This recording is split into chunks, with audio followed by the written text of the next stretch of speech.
Antelope Springs, Wyoming Territory, 1886. Sawyer Ellis had been expecting a woman named Louisa Bellamy off the afternoon stage for the better part of 3 months, ever since her first letter had arrived, answering his notice in the matrimonial paper, and he'd built a fairly clear picture of her in his mind from 11 months of careful correspondence. Quick-witted, a little too honest for her own good, prone to teasing him in ways that made him laugh out loud, reading alone at his own kitchen table. The sound startling enough some evenings that his dog would lift its head from the hearth to check on him, ears pricked, as though wondering what could possibly be so funny about a piece of paper. The woman who climbed down from the stage that afternoon, red hair coming loose from its pins, a worn suitcase gripped in both hands, introduced herself as Louisa Bellamy in a voice that shook slightly with nerves, her eyes darting once toward the ranch buildings behind him, as though measuring the whole of her new life in a single glance. She was not, Sawyer understood within the first 30 seconds of conversation, the woman who had written those letters. He knew it, the way you know a psalm's gone flat before you can say which note missed. Something in her cadence, a phrase she reached for that matched too closely something written on paper months before, delivered by a woman clearly uncomfortable claiming credit for words she hadn't chosen herself. Sawyer smiled anyway, extended his hand, and said, "Miss Bellamy, welcome to Antelope Springs," as though nothing about the moment struck him as strange at all. Iris Bellamy had never intended to become anyone's bride by mail, least of all under her sister's name. Not notices like Sawyer's filled entire pages of papers such as the matrimonial news, a practice common enough on the frontier by the 1880s that nobody in their corner of Ohio raised an eyebrow when a young woman answered one. Isolated ranchers and isolated women finding each other across half a continent, sight unseen. Letters doing the work of proper courtship, usually managed in person. A woman's character on the page mattered more in that particular arrangement than her face or her family standing, which was precisely why Louisa had felt confident enough to answer in the first place, whatever nerves came after. Louisa had answered Sawyer's notice 11 months earlier, drawn by its modest, steady tone, a promise of honest work and fair partnership rather than empty flattery. But Louisa had never been a confident writer, prone to crossing out half a page before starting over, anxious that every sentence revealed something clumsy about her. She'd asked Iris, 3 years younger but considerably more comfortable with words, to help polish her replies. Just the wording, Louisa had insisted at first, just making the sentences sound right. It had not stayed just the wording for long. Within a few letters, Iris found herself writing entire responses herself, finding in Sawyer's careful, patient correspondence someone worth being honest with, in a way she'd never quite managed with anyone in Ohio. She told herself she was simply helping her sister, an older sister's duty owed without question. She had not entirely believed that by the 3rd month, reading his replies twice before showing Louisa even the parts meant for her, keeping certain lines to herself the way a person keeps something they aren't ready to examine too closely. Louisa had grown more anxious as the wedding date approached, not less, spending whole evenings staring at a trunk half-packed in her room, without adding a single new item to it. 3 weeks before she was meant to board the train west, she'd eloped instead with a local boy she'd loved since school, leaving a note, a debt of unpaid travel arrangements their father had already spent money he didn't have securing, and a groom in Wyoming Territory expecting a bride who no longer existed in any form he'd recognize. There had been no time to write ahead and warn him. The train ticket, already purchased and non-refundable, departed within days of Louisa's flight, and a letter sent west would have arrived weeks after Iris herself did. Iris had gone in her place, partly out of family obligation, partly to spare her father a debt he couldn't repay, and partly if she was honest with herself in the dark of the train car heading west, because some part of her had wanted to meet the man she'd fallen for through 11 months of her own words, for a long while before her sister's engagement had ever made that wanting feel like betrayal. She'd told her father she was doing it for the family's sake. She wasn't entirely sure, watching Ohio disappear behind the train window, that this was the whole truth of her reasons.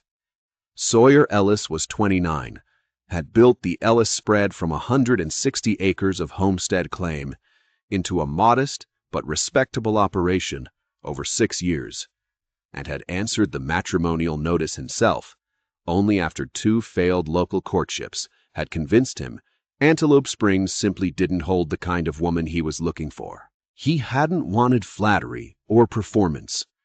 He'd wanted someone who could hold up her end of an honest conversation, and Louisa Bellamy's letters, sharp, funny, occasionally too candid for polite correspondence, had convinced him within 3 exchanges that he'd found exactly that. He'd fallen somewhere over 11 months, not for a photograph he'd never received, but for a voice on paper, specific and alive, in a way that made her feel more real to him than most women he'd actually met in person. He kept every letter in order by date, rereading the early ones on evenings when the ranch felt particularly quiet, and had caught himself, more than once, composing replies in his head hours before he'd actually sit down to write them. He'd noticed the shift in that voice, though, somewhere around the 6th month, a subtle change in rhythm, a shift in which jokes she reached for, that he'd assumed at the time was simply Louisa growing more comfortable writing to him. He decided, in the span of about 10 seconds, that he'd rather find out the truth slowly and correctly than embarrass a clearly frightened woman on his own front step before either of them had said more than hello. It wasn't a decision that required much deliberation once he actually looked at her. Whatever the explanation turned out to be, shame plainly wasn't going to improve it. He hadn't thought much of it until the woman standing in his yard that afternoon spoke in the careful, borrowed cadence of someone reciting a part rather than living it. Watching her discomfort, he knew plainly enough, the voice he'd fallen for and the woman standing in front of him, claiming that voice's name, were not in fact the same person. "You've had a long trip," Sawyer said, taking her suitcase before she could protest. "Come in and rest. We'll talk properly once you've had something to eat." "Thank you," Iris said, and heard her own voice come out thinner than she intended. Every instinct in her screaming that he already knew, that the kindness in his face was simply patience waiting for the right moment to demand an explanation. He showed her the house without ceremony. The kitchen, the spare room he'd prepared, the small study where he kept every letter she'd ever written him, bundled with string on the desk. The string itself, carefully tied rather than simply knotted. The kind of care a person reserved for something they actually valued. "You kept them," she said, before she could stop herself. "Every one," Sawyer said. "Read them more times than I'd probably admit to in polite company." He looked at her a moment longer than necessary, something unhurried in his gaze that made her feel simultaneously seen and terrified of exactly how much. "You write beautifully, Miss Bellamy. I imagine it took considerable practice getting a voice like that down on paper." She wouldn't recognize it as a test until much later. A door, left slightly open, waiting to see whether she'd walk through it honestly or keep pretending it wasn't there. "I've always loved words," she said carefully, which was true, and said nothing else, which was cowardice. And Sawyer let the moment pass, without pushing, filing the answer away with the same patience she'd come to recognize from 11 months of his letters, never once rushing her toward an admission she wasn't ready to make. She settled into ranch life faster than she'd expected. The physical work a welcome distraction from the constant low that followed her through every conversation, every meal, every evening spent within arm's reach of a man she was actively deceiving. She learned the rhythms of the kitchen, the temperament of the two milk cows, the exact hour Sawyer preferred his coffee. Each small competence, feeling simultaneously like earning her place and deepening the lies she was building it on top of.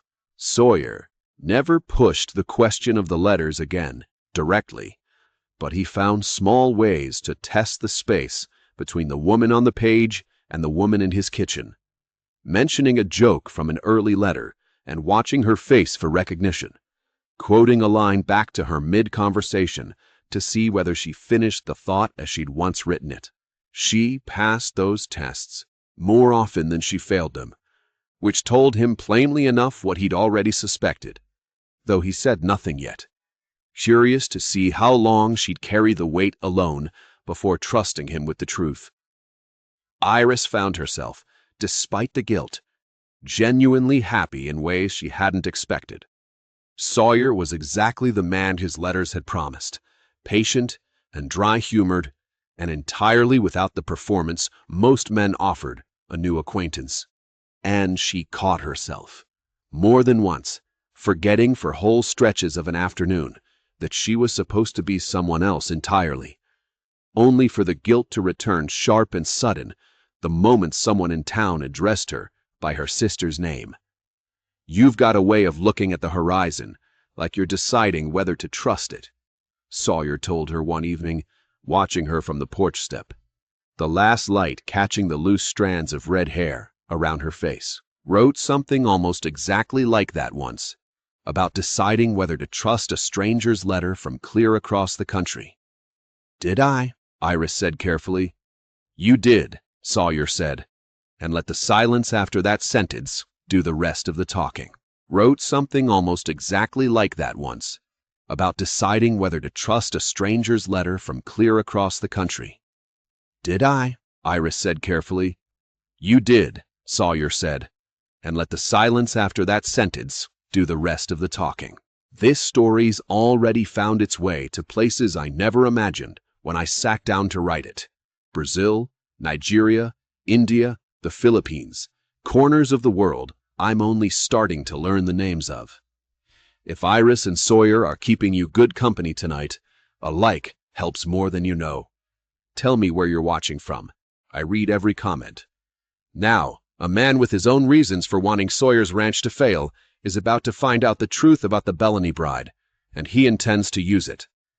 Cyrus Wexford ran the largest cattle operation east of Antelope Springs and had spent 2 years trying, without success, to buy the water rights to Sawyer's north section, a strip of land that controlled access to the only reliable creek running through both properties during dry summers. Sawyer had refused every offer, fair or otherwise, understanding plainly enough that surrendering the water rights would eventually put his own herd at the mercy of Wexford's goodwill Wexford had shown precious little of in 6 years as a neighbor. Wexford, for his part, was not a man accustomed to being refused, and had spent those 2 years watching for any leverage that might change Sawyer's mind, growing more irritated with each polite rejection.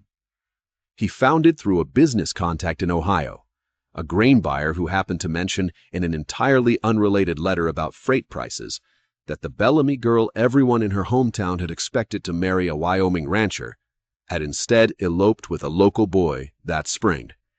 Information that took Wexford exactly 1 afternoon to connect to the woman currently keeping house at the Ellis Ranch under the Bellamy name. He read the letter twice, then a third time, already calculating exactly how much a piece of information like that might be worth. He rode out to see Sawyer directly the following morning, laying the matter out with the same flat practicality he brought to a cattle deal, his tone almost cordial, as though he were discussing weather rather than blackmail. "Seems your bride isn't who she claims to be," Wexford said. "I'd hate for that kind of thing to get around town, the sort of scandal that follows a man the rest of his life. Sell me the water rights to the north section, fair price, and I expect I could forget I ever heard the particulars of it entirely." Sawyer found her in the kitchen that evening and told her plainly what had happened, watching the color drain from her face as she understood exactly what was now at stake beyond her own pride.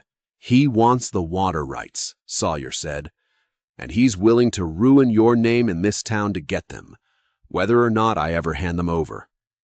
Man like Wexford doesn't make idle threats. He's spent 2 years wanting that creek access, and he's not going to let a chance like this pass quietly." "You should give him to him," Iris said immediately. "Whatever it costs you, it's less than what it'll cost me if the whole county learns the truth from a man with every reason to make it sound as ugly as possible." "I'm not handing a man like Wexford anything just because he's found a way to threaten someone I love," Sawyer said. "That's not protecting you. That's teaching him blackmail works. And he'll be back within the year wanting something else, holding some new piece of leverage over one or the other of us." "Then what do we do?" Iris asked, her voice unsteady, her hands twisting the corner of her apron without her seeming to notice she was doing it. "We take away the only thing he's actually holding over us," Sawyer said, "the secret itself. Man can't blackmail you with a truth everybody already knows. You'd tell the whole town yourself before he can? Rather they hear it from me, honestly, than from Wexford dressed up as scandal," Sawyer said. "The grain depot dedication is in 10 days. Whole county'll be there, Wexford included. Seems as good a place as any to take his weapon away from him in front of everyone he was hoping to use it against us." "There's still real risk in this," Iris said, the two of them walking the fence line the following morning, the north section's creek glinting faintly in the distance. "Even told plainly, by you, in your own words, some of this county will still hear lied her way into his house and decide that's the only part worth remembering, regardless of how honestly it gets said." "Some will," Sawyer agreed. "Can't control what Antelope Springs decides to make of it. Can only control whether they hear the truth from me, honest and unashamed, or from a man trying to squeeze land out of me with it." "Wexford won't take kindly to losing his leverage," Iris said. "A man like that doesn't simply accept defeat gracefully, not after 2 years of wanting something this badly." "No," Sawyer said, "but a man like that also doesn't have much appetite for standing in a crowd, looking foolish, once his blackmail's been stripped of its teeth in front of the very people he needed to be scandalized by it. I'd wager he backs off the water rights entirely once there's nothing left to threaten us with." "And if you're wrong?"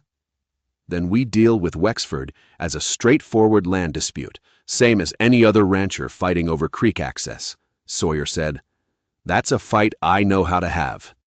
The other kind, the kind where somebody I love gets hurt by a secret I could have spoken first, that's the only one I'm not willing to risk losing." The new grain depot's dedication drew most of the county to the rail siding on a bright September morning. The mayor's speech about Antelope Springs' future as a shipping point barely finished before Sawyer stepped forward, unbidden, asking the crowd's patience for a few more words, his hat already off, his voice carrying easily across the gathered crowd. "Most of you know I've been courting a woman by letter this past year, name of Bellamy," he said, Cyrus Wexford visible near the front of the crowd, his expression shifting from mild curiosity to something considerably sharper as he understood what was happening.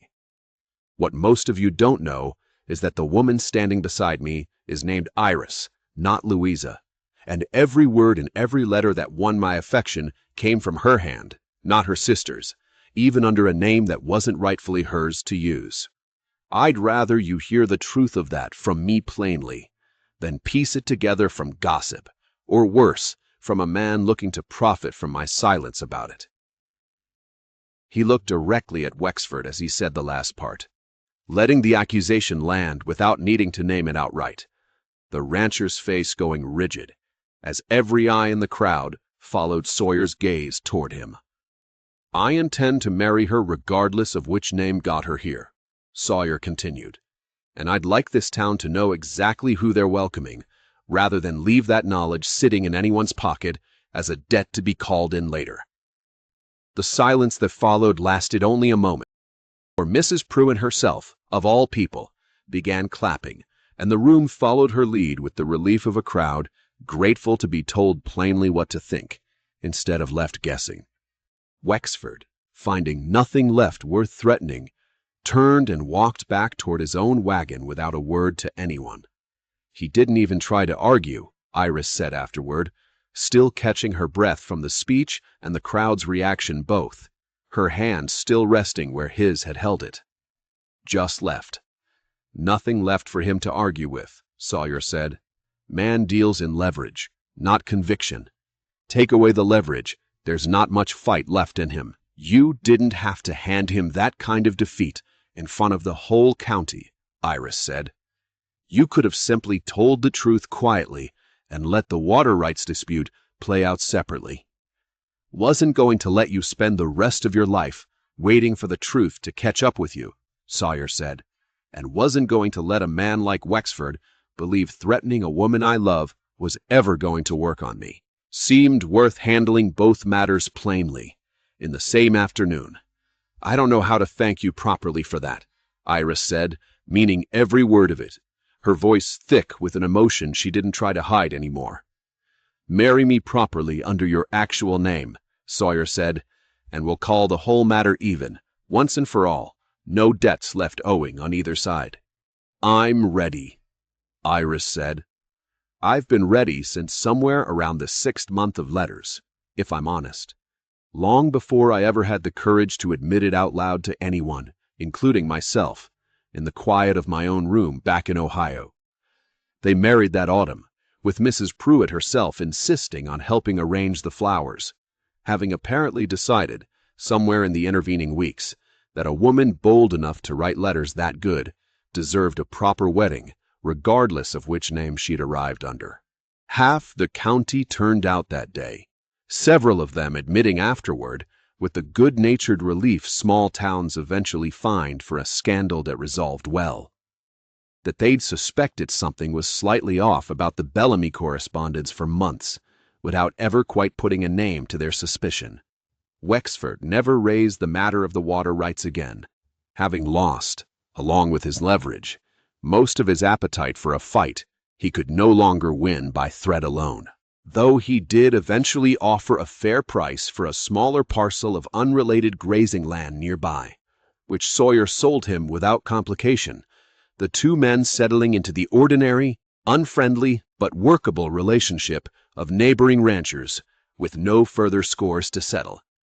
Iris wrote to her father regularly after that, and eventually to Louisa as well, the two sisters slowly rebuilding a correspondence neither of them had expected to need repairing.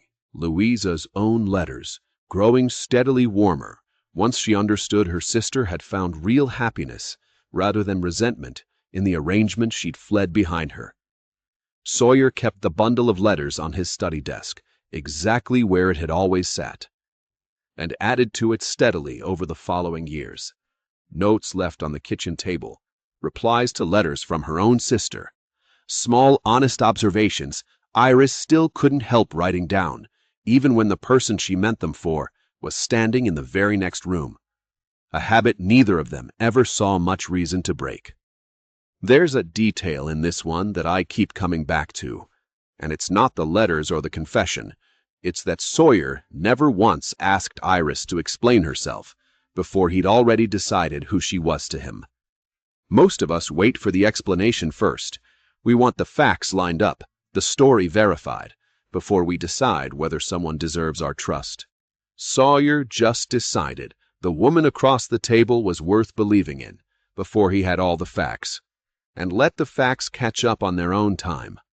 First quietly, in 100 small tests only he knew he was giving her, and then publicly, in front of an entire county, when a man with money and grievance tried to turn her secret into a weapon against them both.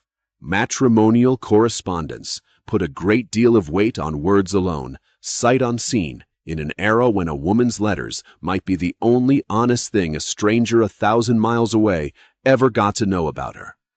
Iris's words happened to arrive under a borrowed name. They were never, for one single sentence of 11 months, anything but entirely her own. Thank you. True.